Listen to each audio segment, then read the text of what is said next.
Ansiedade é uma doença. Insatisfação, se você é uma pessoa insatisfeita, isso é uma doença. Então, por que eu gosto de falar tanto sobre esses problemas? Porque são forças restritivas. Elas te restringem. Elas te impedem de viver uma vida natural, uma vida espontânea. Elas impedem que a vivacidade do seu ser se manifeste. Por exemplo, a maioria das pessoas sente inveja, ciúme. Isso é uma escuridão. Inveja, ciúme, isso é coisa do inferno. No inferno se sente inveja, se sente ciúme. Quem se sente isso está completamente deslocado da natureza essencial da vida. Então existem 4 coisas que a gente precisa encarar. A negatividade, que é a nossa resistência, toda negatividade, toda emoção negativa que você sente, ela é disfuncional, é uma resistência. O corpo de dor, você precisa sentir o que é o corpo de dor, você precisa se libertar do corpo de dor. O corpo de dor põe tudo a perder. Se você não tem controle sobre o corpo de dor coloca tudo a perder na sua vida. O medo psicológico coloca tudo a perder na sua vida. E o 4º ponto é a sensação de insuficiência. Você não se sentir bom o suficiente. Tem pessoas que vivem na igreja, tem pessoas que vivem orando, tem pessoas que acreditam que são filhos de Deus, feitos à imagem e semelhança, mas se sentem incapazes, se sentem inferior, se sente diminuída. Que espécie de percepção é essa? É disfuncional. O sentimento de que você não é bom o suficiente, o sentimento de incapacidade é disfuncional. Então por isso que eu falo muito sobre isso.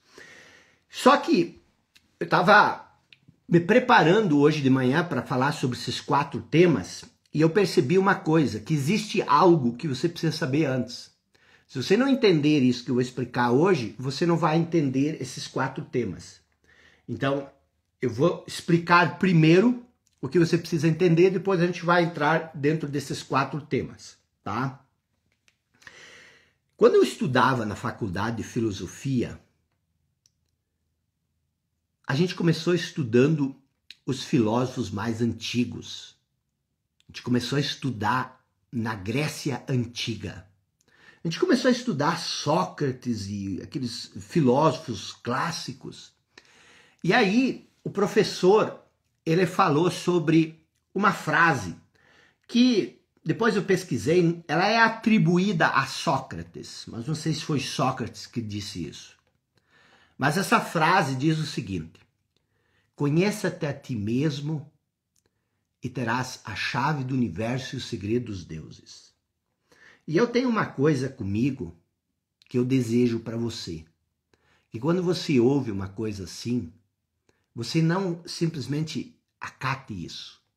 Que você questione isso. Que você investigue isso. Que você reflita sobre isso.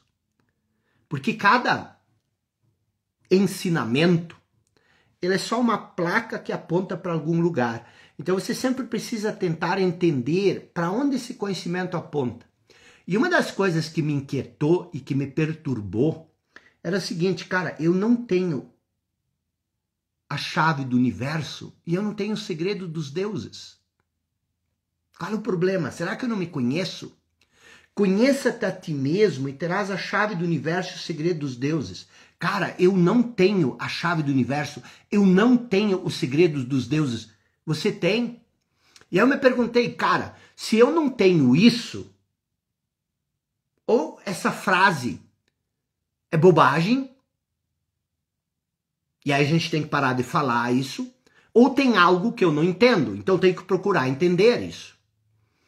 E aquilo ficou me perturbando por vários anos. Conheça-te a ti mesmo, escreva isso bem grande, que você vai entender por que isso é tão importante. conheça-te a ti mesmo e terás a chave do universo. Imagina você tendo a chave do universo. Imagina você tendo o segredo dos deuses. Quem não quer isso? Então eu queria isso. Pensei, se eu tiver isso, o resto eu resolvo. E eu fiquei matutando isso na minha cabeça. Eu fiquei pensando, pesquisando. E isso eu já estava quase desistindo, porque eu achei que era bobagem. Só que, eu acho que você já sabe, que eu já falei isso para você várias vezes. Eu era seminarista. E no seminário, a gente estudava muito a Bíblia. Toda manhã, 5 a 6 horas, tinha estudo bíblico. E aí, um dia eu me deparei em Mateus, eu não guardo muitos números, mas é em Mateus, onde Jesus disse uma coisa que me chocou um pouco. O que era isso? Ele disse o seguinte, eu já falei disso ontem de noite, mas eu quero aprofundar isso para você entender isso para sempre. Ele diz assim para os apóstolos, não andeis inquietos, dizendo o que nós vamos comer, o que nós vamos beber, o que nós vamos vestir. Mas buscai, olha o que ele diz, mas buscai primeiro o reino de Deus, e depois todas essas coisas vos serão acrescentadas. Para aí. Jesus diz para não nos preocuparmos com o que comer, para não nos preocuparmos com o que beber, para não nos preocuparmos com o que vestir, mas que é para ir buscar o reino de Deus. Porque daí você vai receber comida, você vai receber bebida, você vai receber o que vestir.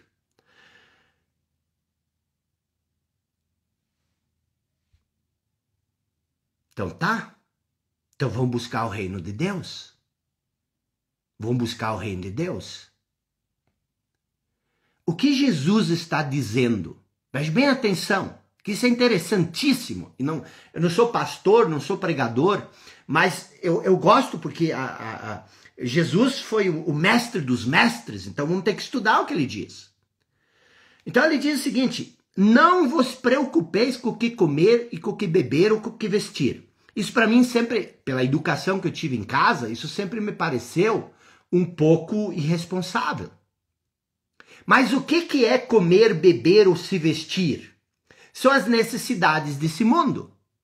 E aí tem uma coisa interessante, eu estava dando uma aula no clubinho hoje de manhã e eu falei sobre a pirâmide de Maslow.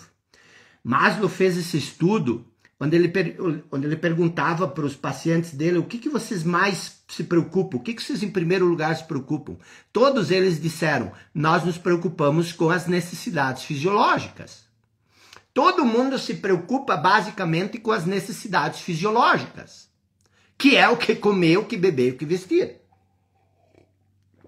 E Jesus diz, não vos preocupeis com isso. Então o que acontece?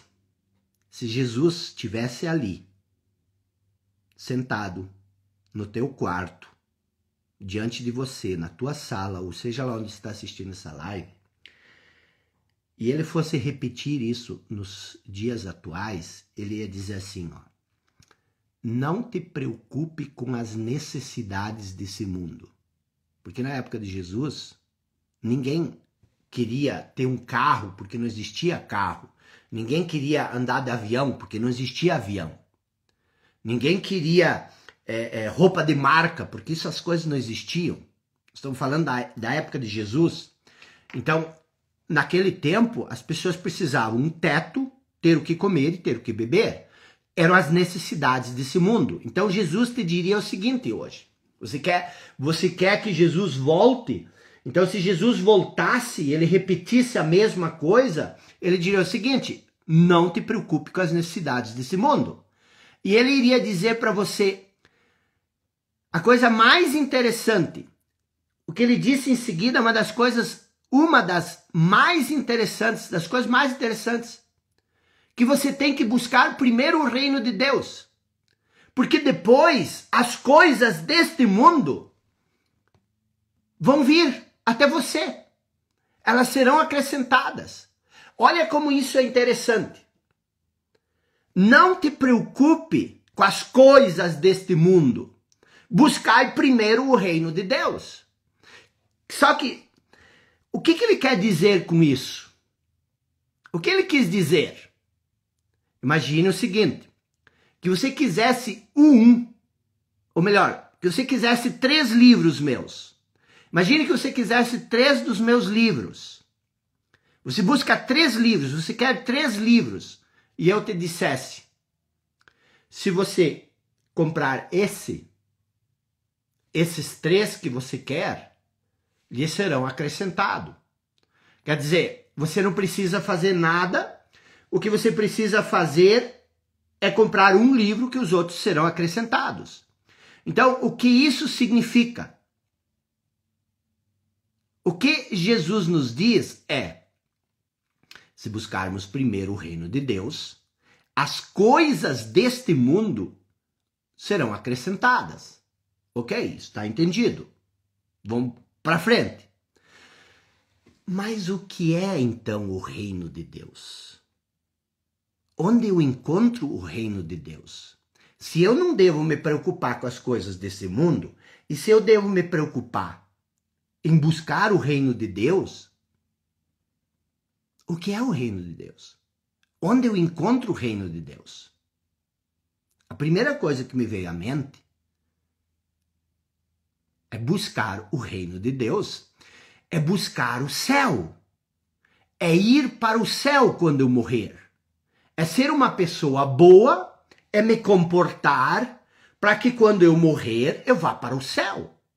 Isso para mim, numa primeira impressão, era alcançar o reino dos céus. Mas será que era disso mesmo que Jesus estava falando? Porque me parecia bem estranho essa conversa. Para que eu precisaria de comida, de roupa e de bebida depois de morrer e ir para o céu? Então, não faz muito sentido ele dizer as outras coisas, essas coisas deste mundo, lhe serão acrescentadas. Será que ele estava falando de alcançar o reino do céu agora, ainda vivo, em terra? Porque senão não faria sentido o que ele disse. Será? Buscar primeiro o reino de Deus, que todas essas outras coisas lhe serão acrescentadas. Olha que interessante. Então, será que ele estava falando que é possível alcançar o reino de Deus aqui na terra? Será? Buscar o reino de Deus agora? Será que isso é possível? E aí vem a questão, ok, mas o que é o reino de Deus? O que seria o reino de Deus então? Aí ele explica, ele diz, quando ele foi interrogado pelos fariseus, quando viria o reino de Deus, Jesus mesmo disse, o reino de Deus não vem com aparência exterior.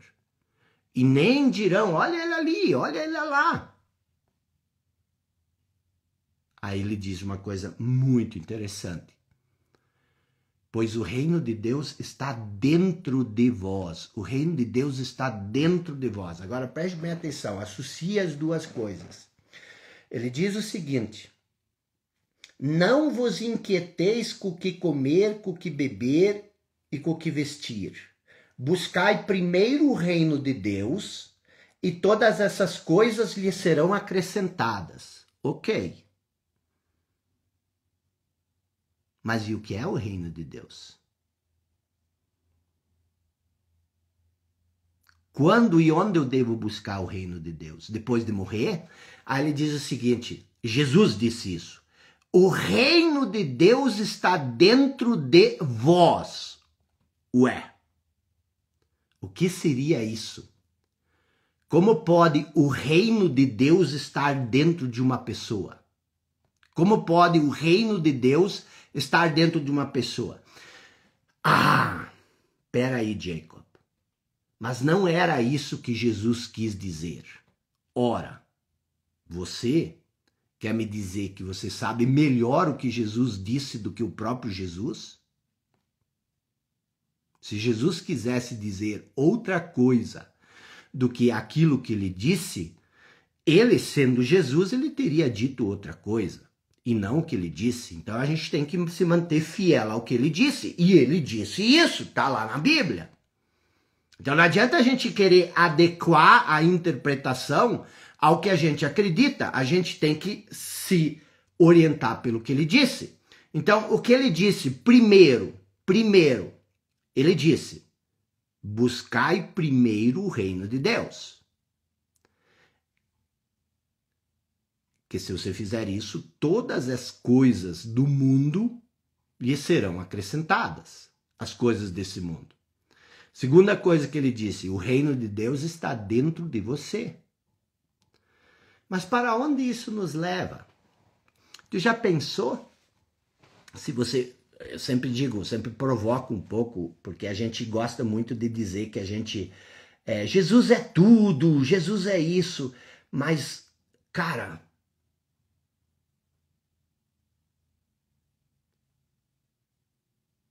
e o que ele disse? Então, para onde isso nos leva? Se nós somos cristãos e se nós acreditamos em Jesus, nós temos que acreditar no que ele diz, no que ele disse. E ele disse que o reino de Deus está dentro de nós. O que isso significa? E tem uma outra passagem mais adiante, onde ele diz o seguinte, aspas, e naquele dia entendereis que eu estou no meu Pai e vós em mim e eu em vós. O que ele quer dizer? Jesus disse, eu, o Pai e você formamos uma unidade. Ele diz, eu estou no Pai e vós em mim e eu em vós. É tudo a mesma coisa. Então existe, preste bem atenção, porque isso me leva de volta a Sócrates, que viveu 450 anos antes de Cristo. Então existe em Jesus essa insistente afirmação de que Deus está dentro de nós. E é nisso que eu quero chegar. Por quê? Porque isso é uma questão basilar, isso é uma questão fundamental, isso é uma questão de autoconhecimento, isso não é uma questão de religião, isso é uma questão de autoconhecimento. Por quê?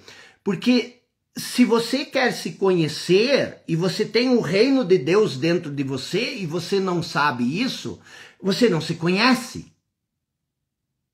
Você ignora um poder tão extraordinário como esse. Você está me entendendo por que eu estou fazendo essa linha de raciocínio? Eu não estou querendo criar polêmica, eu não estou querendo dar sermão, mas eu e você, nós estamos tentando sair do caos. E para sair do caos, só tem uma coisa que pode nos tirar do caos. A verdade. A luz da verdade. E aí Jesus disse, conhecereis a verdade e a verdade vos libertará. Então preste bem atenção, se nós queremos nos libertar, nós precisamos conhecer a verdade. E não sou eu que sou dono da verdade, e não tenho a verdade, mas nós temos que cavocar juntos, eu e você. Nós temos que encontrar esse lugar onde está a verdade. Então, existe por parte de Jesus, e você deve ler, você não precisa acreditar em mim, você deve ler o Evangelho, você vai entender inúmeras passagens, inúmeras parábolas, onde ele afirma que o reino de Deus está dentro de nós, e ele afirma que o Pai está em nós, que ele está em nós. Numa outra passagem ele diz, nós faremos morada em você. E é estranho que em outra passagem ele diz o seguinte, olha que interessante. Não ajunteis tesouros na terra. O que é a terra? A terra é esse mundo.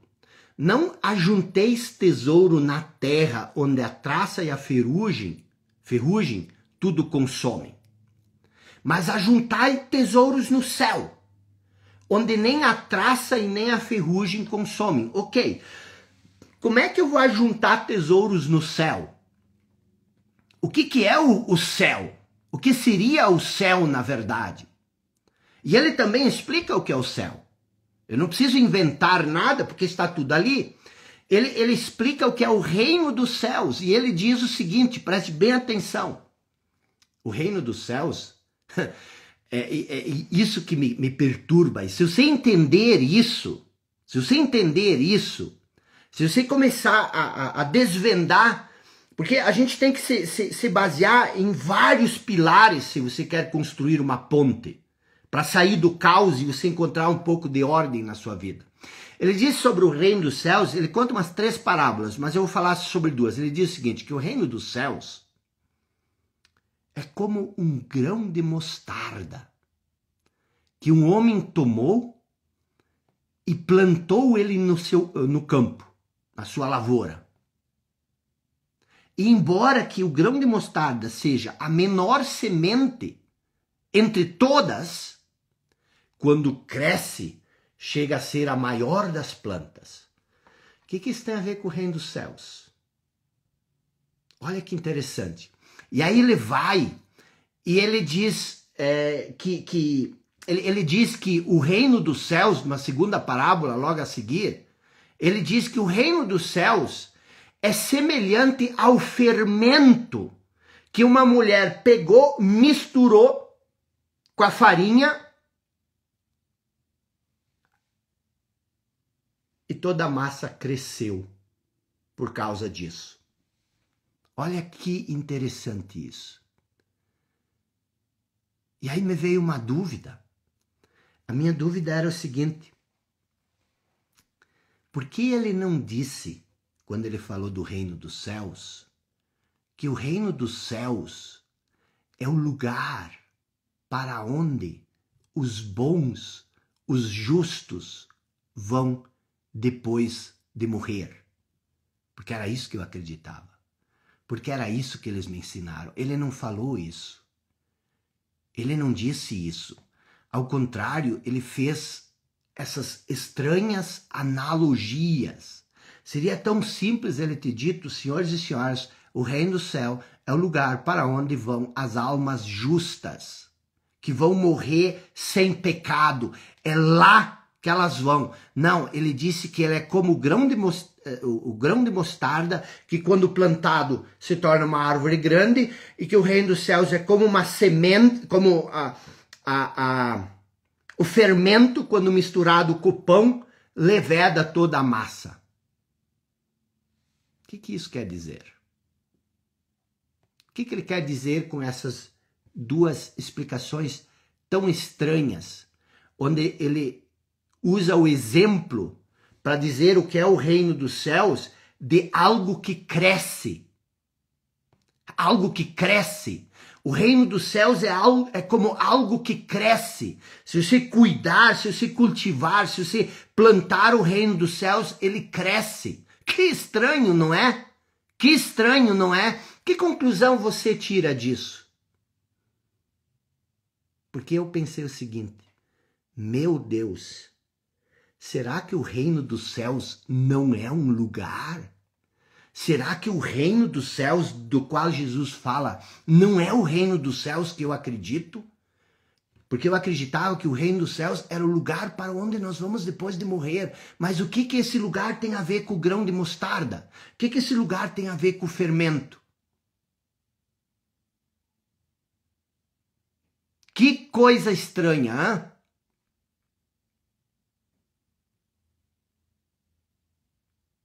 Que conclusão você tira disso?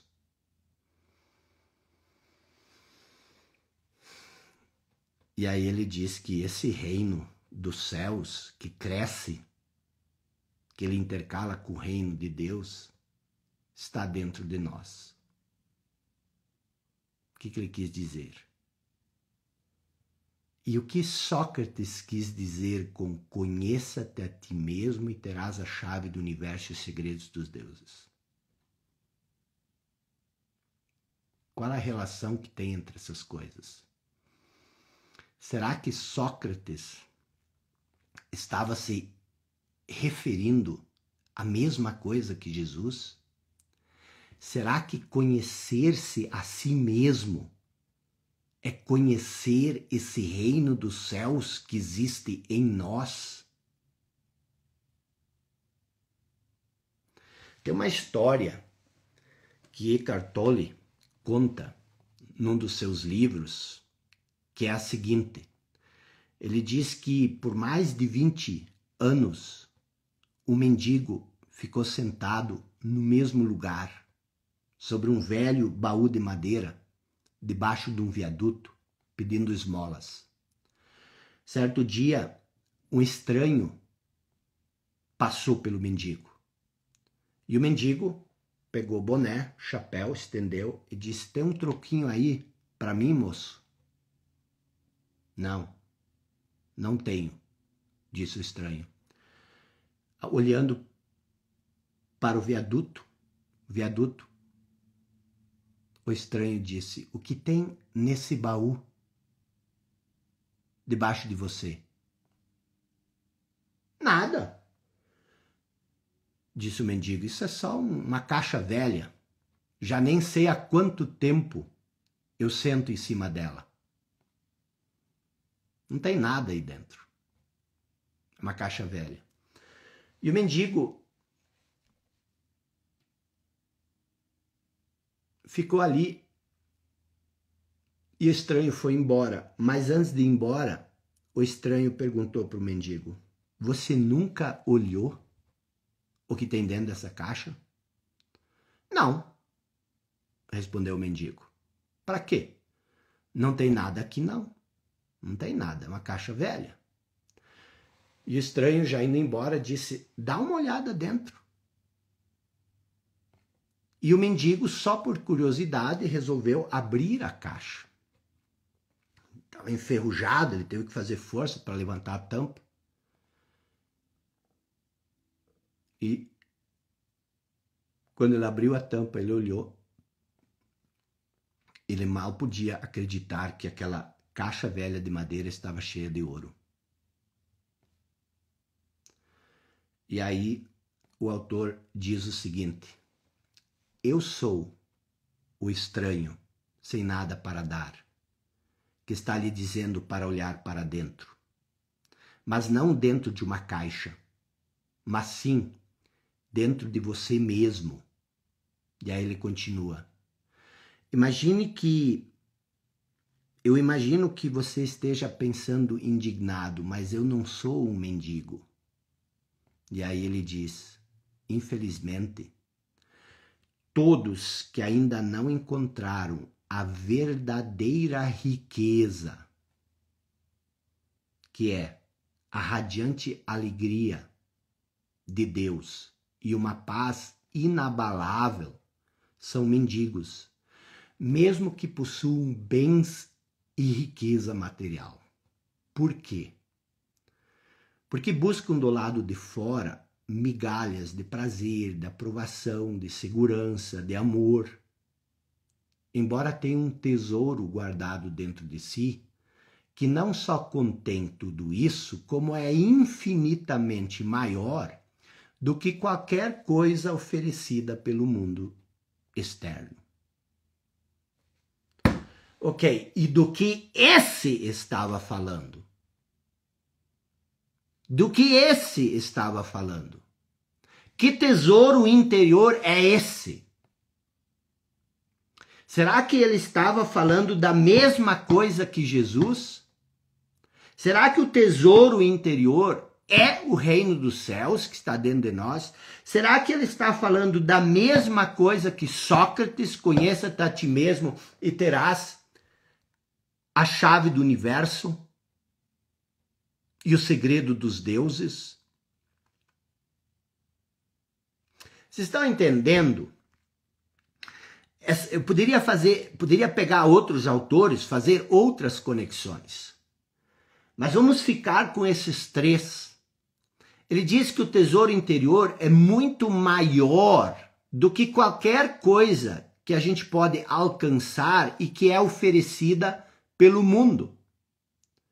Bom, Jesus diz, buscai primeiro o reino de Deus e todas as coisas serão acrescentadas.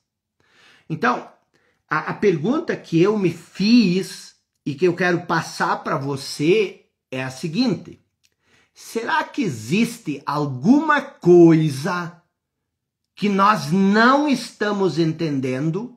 Será que existe alguma coisa que nós estamos entendendo de maneira errada? Aí, veja o que eu descobri, tá? E é isso que eu quero passar para você e que eu quero que você reflita muito, porque a sua vida depende disso, de entender isso.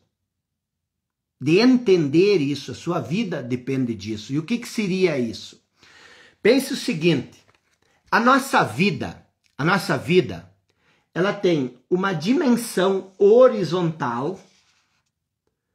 A nossa vida tem uma dimensão horizontal e ela tem uma dimensão vertical.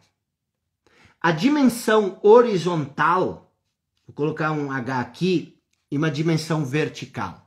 A dimensão horizontal é o passado e o futuro. É a nossa condição de vida. A nossa dimensão horizontal é estruturada sobre o tempo. A nossa condição horizontal é a mente. E existe uma dimensão vertical,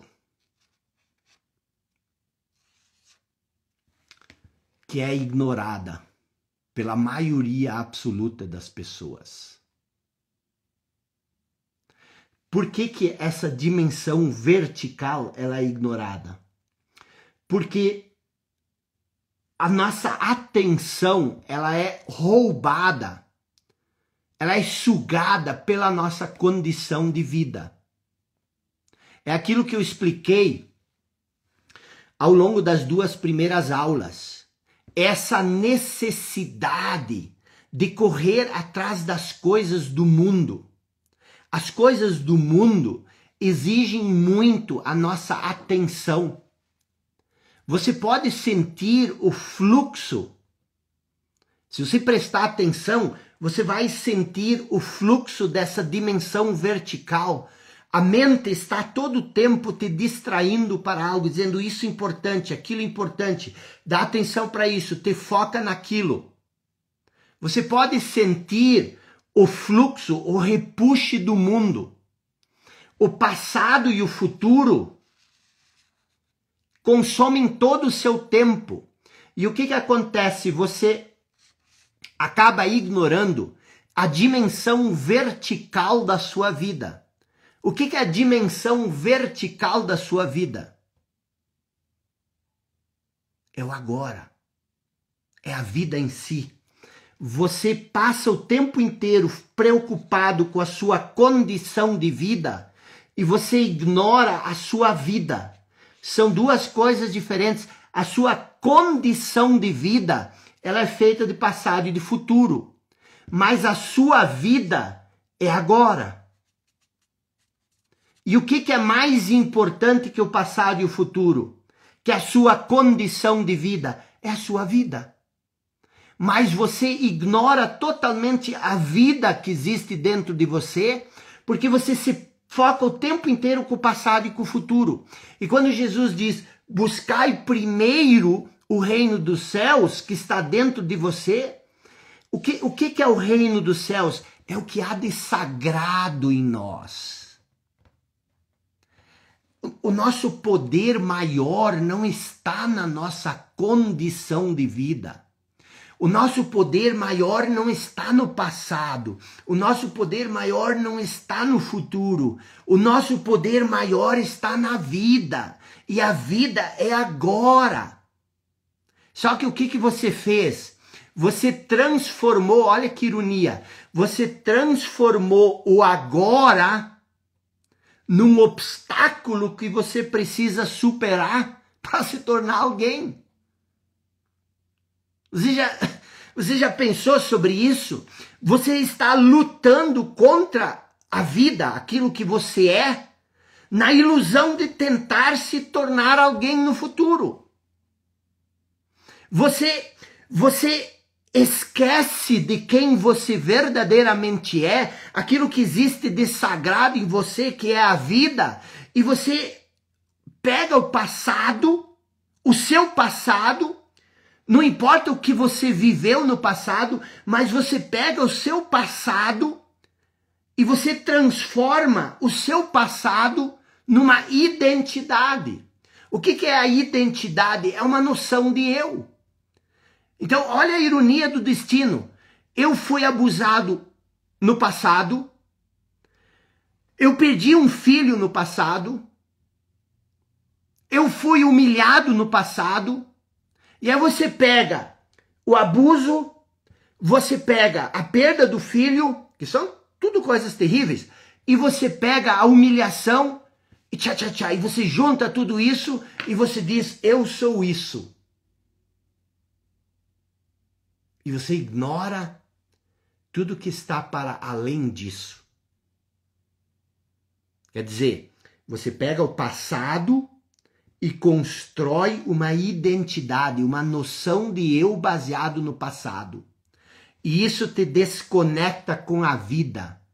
Você para de sentir a vivacidade, você para de ver o encantamento, você para de ver o milagre que existe à sua volta, você para de se perceber como um milagre. E aí você só percebe o mundo através do filtro do passado. E isso cria um mundo cinza. Tira todo o encantamento, tira todo o brilho. E aí você se sente infeliz, você se sente incapaz.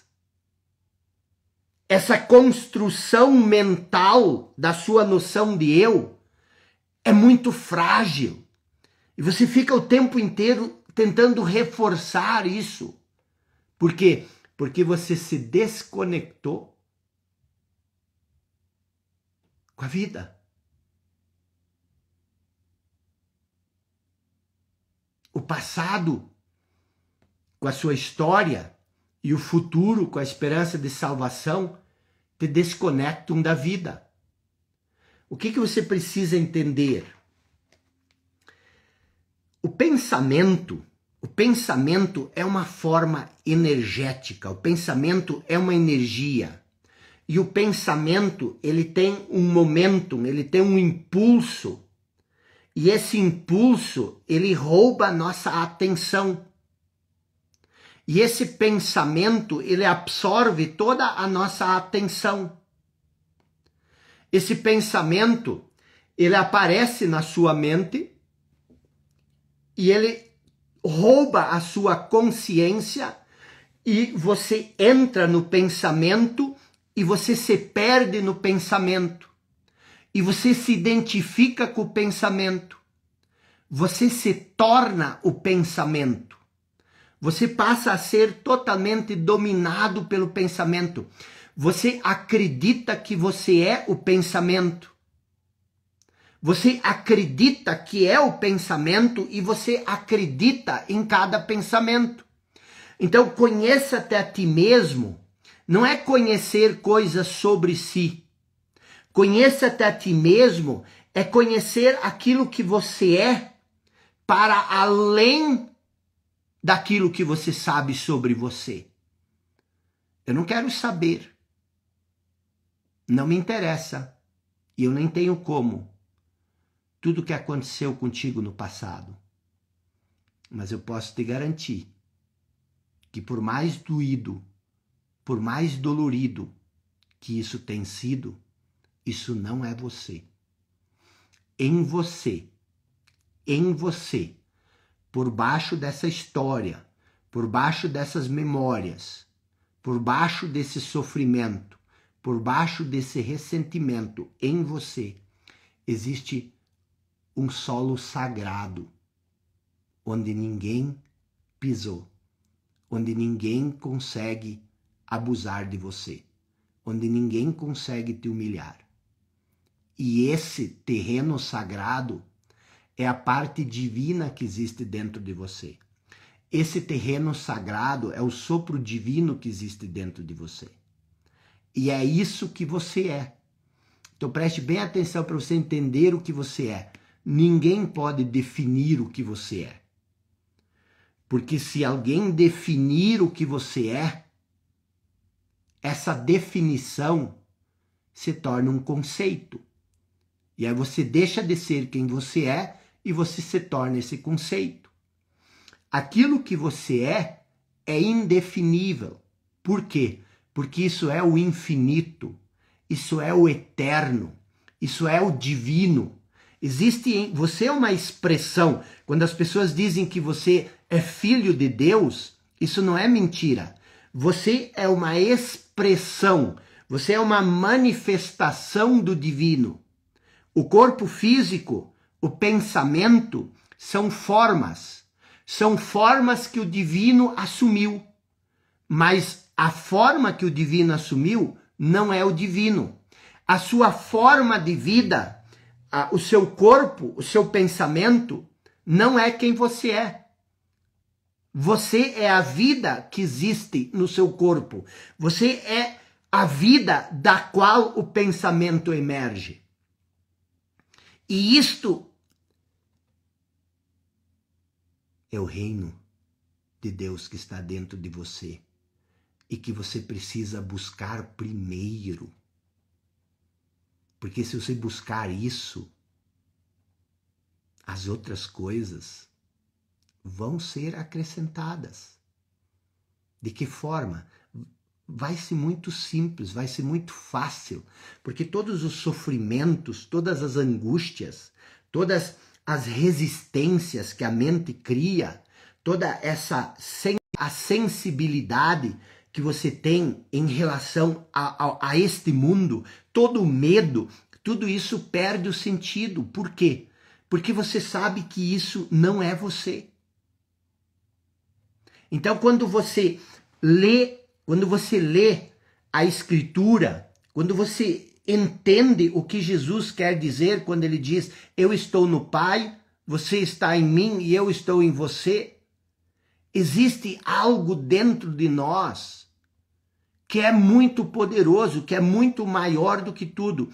E que é sim, como então disse Sócrates, se foi ele que disse isso, se você se conhecer como essa força, se você se conhecer como esse poder, você vai ter a chave do universo e o segredo dos deuses.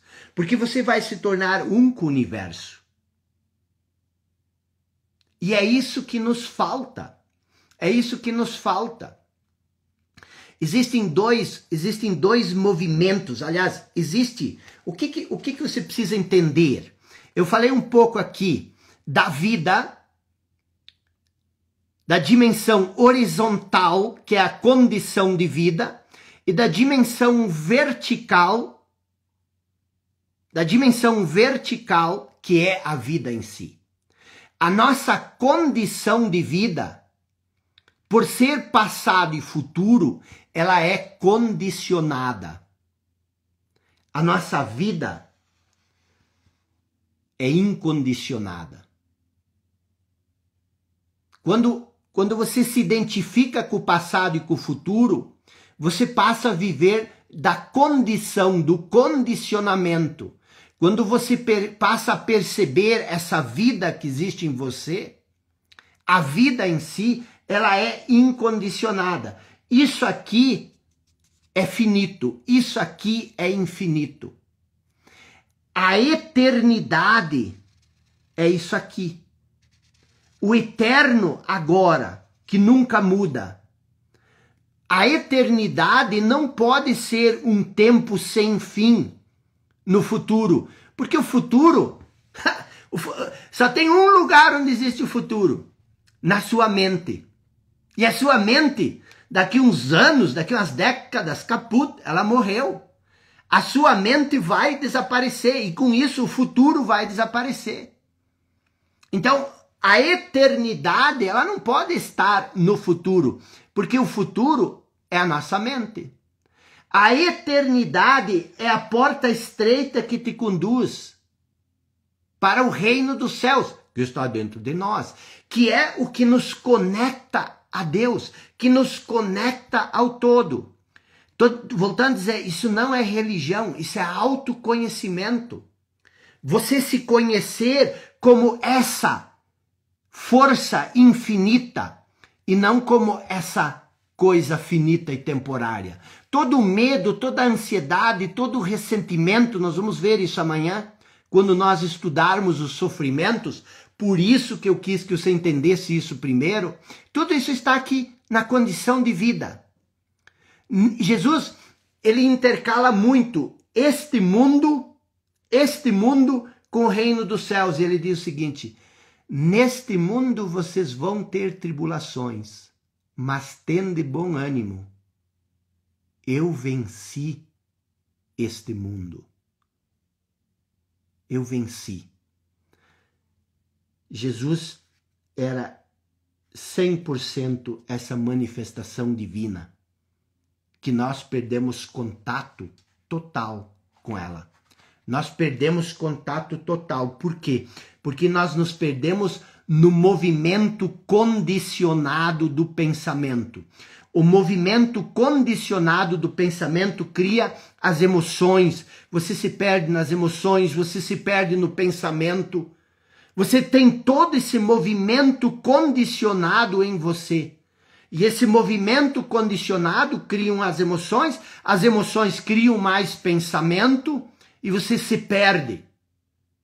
Só que você não percebe que entre o pensamento, o que é o pensamento? Todo pensamento é uma forma de vida. Aí você tem um pensamento, esse pensamento ele cria, ele tem um ápice e aí ele morre. E aí vem outro pensamento, e aí vem outro pensamento, e vem outro pensamento. O que você não percebe é que entre esses pensamentos existe um vazio. Entre esses pensamentos existe um espaço vazio. E se você perceber esse espaço vazio, um novo tipo de conhecimento do qual a mente condicionada não entende nada, passa a se manifestar através de você. Existe todo um campo de poder, é uma coisa extraordinária, é uma coisa estúpida, é uma inteligência inconcebível para a mente que se manifesta quando você dá abertura. Só que a mente diz o seguinte: eu tenho contas para pagar. Esse espaço entre o pensamento não vai pagar minhas contas. Isso não vai resolver os meus problemas. E, no entanto, esse espaço é a porta estreita que nos leva para algo muito maior do que nós, para o tesouro que existe dentro de nós. E quando nós perdemos esse espaço, nós perdemos esse algo maior. Nós perdemos o tesouro que existe na dimensão vertical da nossa vida. Aí você pergunta do que ele está falando. E eu te digo, eu estou falando do emergir de um novo nível de consciência. Eu estou falando de que a mente é limitada. E essa limitação criou a disfunção, criou a angústia, criou o sofrimento. Todas as grandes descobertas, todas as grandes invenções não vieram da mente. Não vieram da mente humana, mas vieram de um lugar bem mais profundo. Quando perguntaram para Einstein, ele já era velhinho, o jornalista perguntou se tu pudesse ter acesso a uma coisa, conhecer uma coisa, o que você gostaria de conhecer? Ele disse, eu queria conhecer a mente de Deus, porque o resto são detalhes. Então, como é que você conhece a mente de Deus? Como você encontra a mente de Deus? Não é através do movimento da sua mente condicionada. Não é através disso. Não é através disso. Então, meus senhores e minhas senhoras, quero que você reflita, temos muito para pensar, temos muito para refletir, temos muito para assimilar, mas esse conhecimento é libertador. Como eu sei disso? Experiência própria. Eu não era nem um pouquinho diferente do que você, talvez diferente para pior.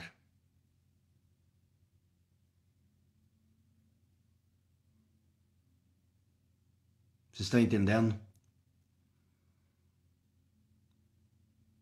E amanhã, senhores e senhoras, vai ser a aula mais importante. Eu, de propósito, não foi de propósito, estou inventando aqui, mas as coisas se ajeitaram de tal forma que amanhã, sexta-feira, vai ser a aula que vai virar a chave. E eu sei que muitos de vocês vão deixar de assistir porque é sexta-feira. Tá bom? Então, senhores e senhoras, por hoje, basicamente, era isso. Estamos juntos. Amanhã eu vou falar sobre o corpo de dor, tá bom? Tamo junto.